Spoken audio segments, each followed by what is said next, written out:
Hello students, आज का हमारा टॉपिक है AIDS. AIDS stand for acquired immunodeficiency syndrome. अब नाम से ही बहुत कुछ पता लग जाता है। अक्वायर्ड का मतलब है ऐसे डिजीज जो लाइफ टाइम में तुम्हें होते हैं, मतलब वो बाय बर्थ नहीं होते। ऐसे डिजीज को अक्वायर्ड डिजीज बोलते हैं। ये बाय बर्थ तभी होता है अगर मदर जो है उसको, जब उसके प्रेगनेंसी के टाइम पे अगर उसको एड्स था तो ही बच्चे में एड्स बाय बर्थ हो सकता है। अदरवाइज ये लाइफ के ड्यूरेशन में होने वाला डिजीज है, बाय बर्थ नहीं होता है। दूसरा वर्ड है सिंड्रोम। सिंड्रोम्स का मतलब होता है ग्रुप ऑफ सिम्टम्स। मतलब ये डिजीज के अंदर इम्यून डेफिशिएंसी के सिम्टम्स पाए जाते हैं कि इम्यून सिस्टम बहुत वीक है, तो उसकी वजह से तुमको बैक्टीरिया, फंगी और प्रोटोजुआ सब आके डिजीज कर रहे हैं। तो इसीलिए इसको इम्यूनो डेफिशिएंसी के सिम्टम्स पाए जाने की वजह से इसका नाम अक्वायर्ड इम्यूनो डेफिशिएंसी सिंड्रोम है। अब इसका कोई प्रॉपर क्योर ऑलमोस्ट नहीं मिला है अभी तक। ये ट्रीट कर सकते हैं मेडिसिन लेके, और ऐसा माना जाता है कि ये फर्स्ट टाइम अफ्रीका में पाया गया था। चिंपांजी से ह्यूमन में ट्रांसमिट हुआ है ये। नेक्स्ट, यूनाइटेड स्टेट में इसका एड्स का फर्स्ट केस जो है वो 1981 में आइडेंटिफाई हुआ था, और इंडिया में ये फर्स्ट टाइम डिटेक्ट हुआ था 1986 में इन चेन्नई। एड्स जो है उसका जो पॉजिटिव एजेंट है वो एचआईवी है। मतलब ह्यूमन इम्यूनो डेफिशिएंसी वायरस है जो कि एड्स करने के लिए रिस्पॉन्सिबल होता है। अब ये जो वायरस है वो रेट्रो वायरस है, मतलब कि ये आरएनए वायरस होगा। तो ये वायरस जो है वो कुछ ऐसा दिखता है। ये स्फेरिकल है शेप में। इसके अंदर दो आरएनए की स्ट्रैंड होती है, सिंगल स्ट्रैंड। इसके अलावा यहाँ पे एंजाइम्स होते हैं, जैसे कि रिवर्स ट्रांसक्रिप्टेज, प्रोटीएज है, इंटीग्रेज है। ये सब कुछ एक कोर के अंदर आया होता है। और इसके बाहर की जो लेयर होती है, सबसे बाहर की, जिसको हम एनवेलप बोलते हैं, वो लिपिड बाइलेयर होती है, मतलब लिपिड की बनी हुई लेयर होती है। नेक्स्ट, एचआईवी की लाइफ साइकिल। तो एचआईवी हमारी बॉडी में आता है, एचआईवी वायरस, और ये सारी प्रोसीजर क्यों करता है उसका सिंपल सा रीजन है कि ये जो वायरस है उसके पास रेप्लिकेशन करने के लिए मशीनरी नहीं है जिससे वो अपने आप को रेप्लिकेट करके अपनी पॉपुलेशन बढ़ा सके। तो वो क्या करता है, होस्ट जो सेल होता है उसको इन्फेक्ट करता है और होस्ट सेल की मशीनरी यूज करके अपना रेप्लिकेशन करवाता है। ठीक है, तो ये उसकी पूरी साइकिल है कि वो कैसे करता है। तो पहले तो जब एचआईवी ह्यूमन बॉडी के अंदर एंटर होता है तब वो मैक्रोफाज या तो फिर T lymphocyte, helper T lymphocyte को इन्फेक्ट करता है। वो क्या करता है, उनके साथ बाइंड करता है। ये उसके स्पाइक्स है वायरस के, वो उसके थ्रू इसके साथ बाइंड करता है मैक्रोफाज या हेल्पर टी लिम्फोसाइट्स के साथ।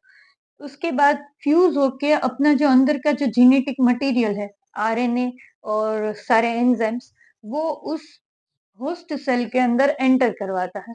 उसके बाद पहला तो ये प्रॉब्लम आता है कि ये वायरस जो है वो आरएनए वायरस है, जबकि हमारी बॉडी के सेल्स कैसे डीएनए है, डबल स्ट्रैंडेड डीएनए है हमारी बॉडी में as genetic material.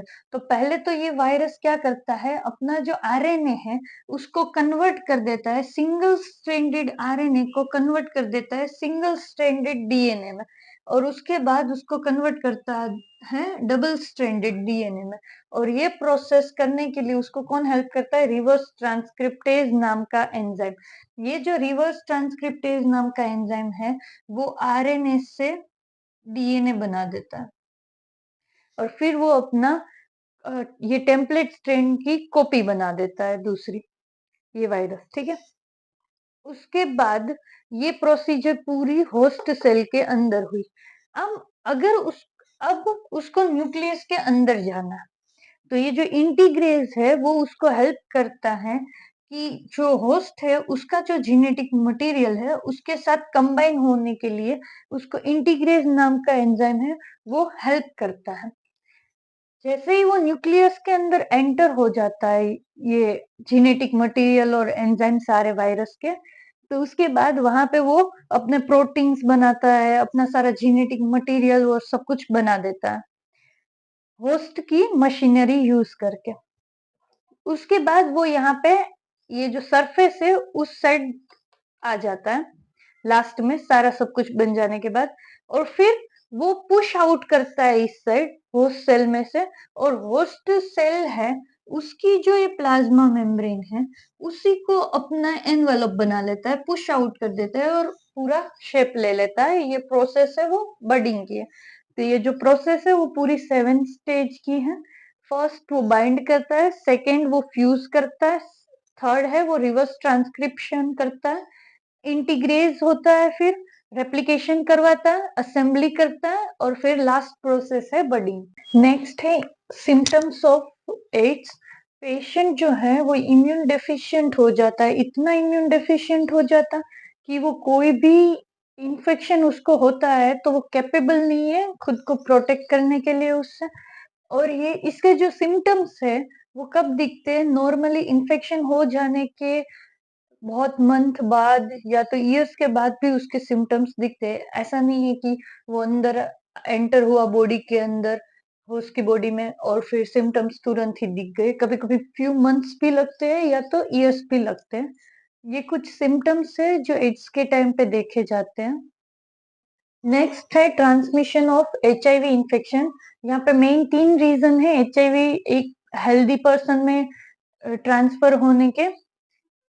First reason है कि ब्लड या कोई ब्लड बॉडी फ्लूइड है इन्फेक्टेड पर्सन का, वो डायरेक्टली कांटेक्ट में आता है हेल्दी पर्सन के, तब ये इन्फेक्शन हेल्दी पर्सन में जा सकता है, ट्रांसमिट हो सकता है एचआईवी का।